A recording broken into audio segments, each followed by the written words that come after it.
Every so often, a topic comes along which is potentially so transformative for markets and even for society that it just overshadows everything else. AI is just such a topic. But for me, AI should be seen not just in terms of its future potential, but in terms of the context of the way in which it has an impact on society in general and the way in which digital media in particular are already having a transformative impact on our economies, our societies, and politics. Let me try and explain. Let's take one relatively trivial but nevertheless intriguing puzzle in economics. Ever since the mid 2010s or so in the US, and maybe slightly more recently in Europe, a gap has opened up between unemployment rates and consumer confidence. Now, usually, as you might expect, when unemployment rates are low, consumer confidence is high, and vice versa. But recently, what we've seen since about the mid 2010s in the US, maybe a bit more recently in Europe, is that even when unemployment rates have been really low, close to all-time lows, in fact, consumers have been relatively miserable and have been voting out incumbent governments at higher rates than previously. I think it's important to ask why. Politics, of course, may be part of the answer to that, and or at a minimum is another interesting arena in which something odd is happening. And everywhere you look, especially in the US perhaps, politics seems to be in turmoil at the moment. So not only have we got increased polarization, but we have elected governments frequently chipping away at the checks and balances, or even taking a sledgehammer to them, even though those were directly responsible for the systems which got them elected and which preserve freedom in those societies. And what I find oddest about this is the way in which, even as this is happening, neither markets nor, frankly, many households really seem to care. Markets, we can maybe say, oh, they're just being hard-nosed about it. Financial markets are supposed to be hard-nosed. There hasn't been a deterioration in the data yet, even though there are academic studies that show often autocracies are bad for the economy, albeit with a long lag. But I think it's deeper than that. There's something deeper going on, even before we get to the impact of AI. Now, I'm not saying scalable technology is the only factor having an impact here, but what I want to do today is to persuade you that it's way more important than is widely recognized. And what I'm going to argue specifically is that something quite profound happened when humanity managed to move beyond just mass production towards information and software and systems where the marginal cost of production is not just lower as we scale up, but really approaches zero. And therefore, information production approaches infinity. This shift has a drastic impact on what I call the character of the world, which then results. It's sort of like the step change when we went from taking analog photographs on our Kodaks to digital photograph and moving away from reels of film towards doing everything digitally. And some of the change of character results from the way in which this technology interacts with us as humans and literally with the human brain and with societies. But some of it, I'm going to argue, is an intrinsic property of the mathematics themselves of large-scale production. And all of this is before we come to the way in which AI is now set to turbocharge these processes and the quantities of information that we're having to deal with. So to do that, I've divided my presentation into three. First of all, though, almost conventionally, I suppose, at economies of scale and what I'm calling diseconomies of scale, the impact of technology on economies, on GDP, on things like productivity, and the extent to which it does or doesn't contribute. Then in the second part of the presentation, we'll look at the impact this enormous expansion of digital media is having on us as individuals, on our mental health, on the way in which we consume news and the way companies persuade us to consume their products. And we'll look a bit at the neuroscience of the brain and the psychology of how the brain tries to cope when presented with an excess of stimulus.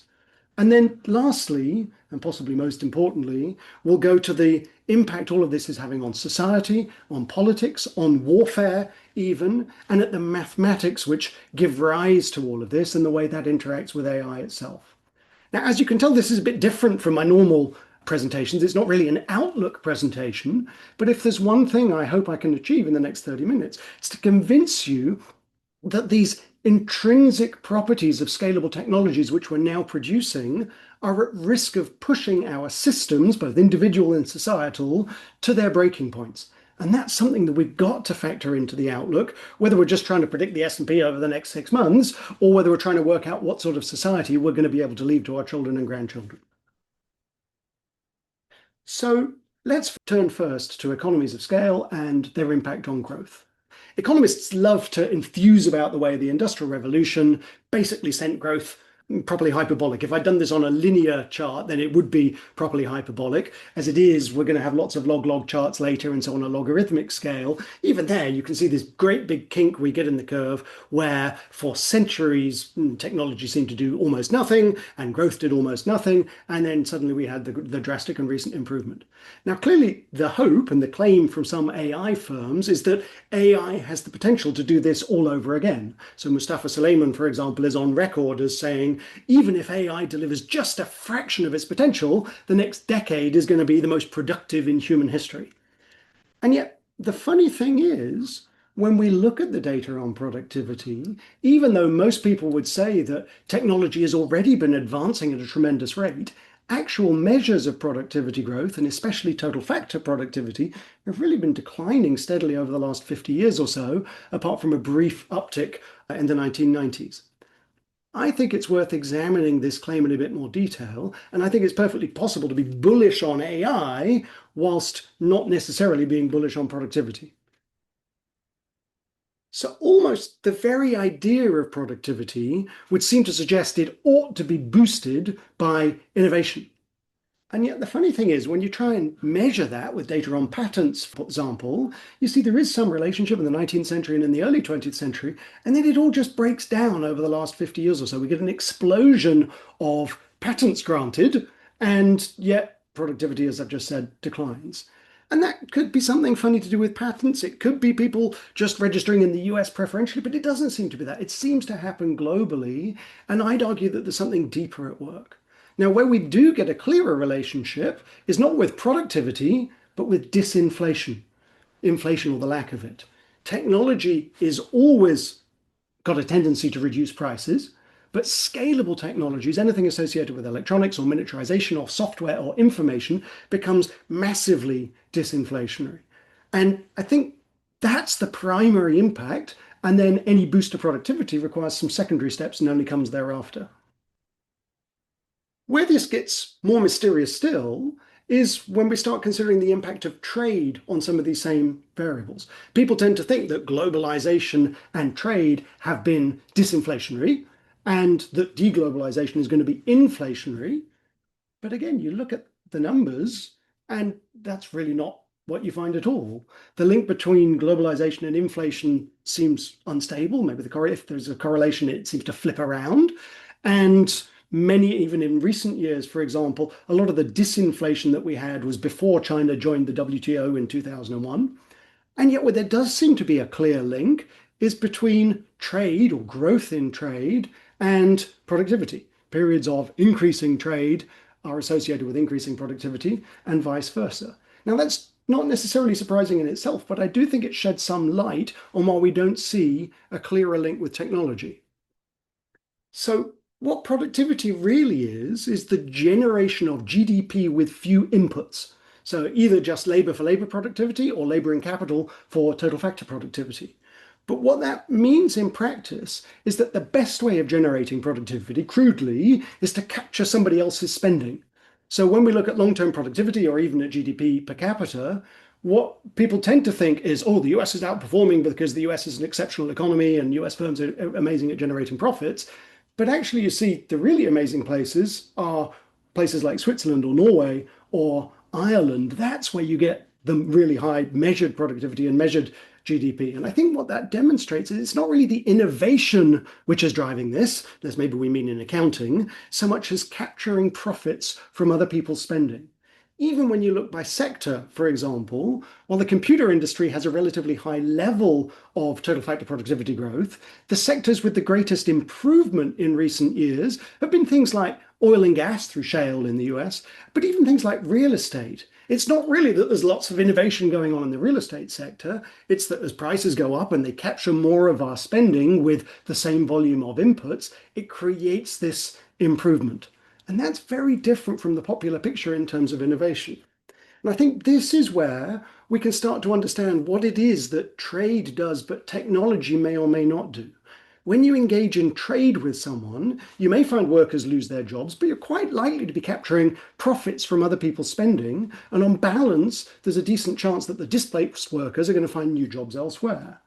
And when it comes to technology, it seems to me that the transmission mechanism here is much less likely to be automatic. Yes, it's going to lead to lower prices, but for those to lead to more spending and ultimately higher incomes, you need the displaced workers to find new jobs. And not just that, you need them to find new jobs in higher productivity sectors. And it's here that I start to get my doubts about AI, not in terms of its impact overall, but in terms of its ability to boost GDP and productivity in the way in which its advocates argue. I can't help but feel that when we left the fields to work in the factories, we were lucky that it was easy to retrain, and we were lucky that the factories needed workers. When we left the factories to work in finance, or at least to become shop assistants, we were lucky that it was reasonably easy to retrain. We were lucky that the banks or the finance sector or the shops needed assistance. And yet now that we're replaced or on the point of being replaced by algos, or at least by a barcode reader and a self-checkout mechanism, it's not obvious to me that we can all retrain as computer programmers. And even if we could, the intrinsic scalability means we just don't need that many computer programmers, which may be part of the reason why actually unemployment rates for computer science are currently higher than they are for humanities subjects. Now, of course, the counter argument to this is that we never quite know where the new jobs are going to come from. We've never anticipated them in the past. It's always kind of worked out. And perhaps the same will apply this time around. But it still feels to me that even if we all retrain to become yoga instructors or masseurs or whatever that it is that AI can't do for now, there is still a significant risk that if these jobs are available, they're likely to have lower productivity than the jobs we're being displaced from. And I think that's already been visible in the data, especially in places like the UK. Yes, there are jobs available, but you go to Pret-a-Manger and you speak to your server who's actually multilingual, or you go to Starbucks and the barista has got a PhD in genetics or whatever. The jobs we're creating are not necessarily the jobs that make use of people's skills. And that has a lot to do with, again, the intrinsic scalability that we're finding in many sectors. Even in high productivity economies like Switzerland, still the sectors that have the highest productivity are the sectors like manufacturing that basically don't need many workers because of that scalability. So obviously, the hope now is that AI will transform things. And I think it can be transformational. I'm just not sure it's as positive for productivity as everybody hopes. Yes, it has the potential to bring down inflation. Yes, that could be transformational for demand for things like education and medical care. The hope is that everyone can cheaply have their own personal tutor or their own personal doctor.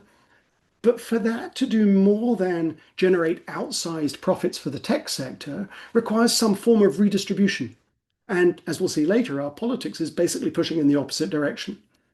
There's a lovely story in a book by Martin Ford called The Rise of the Robots, where he says, imagine that aliens come down and they really, really love working. They'll do so completely for free and they're hugely talented.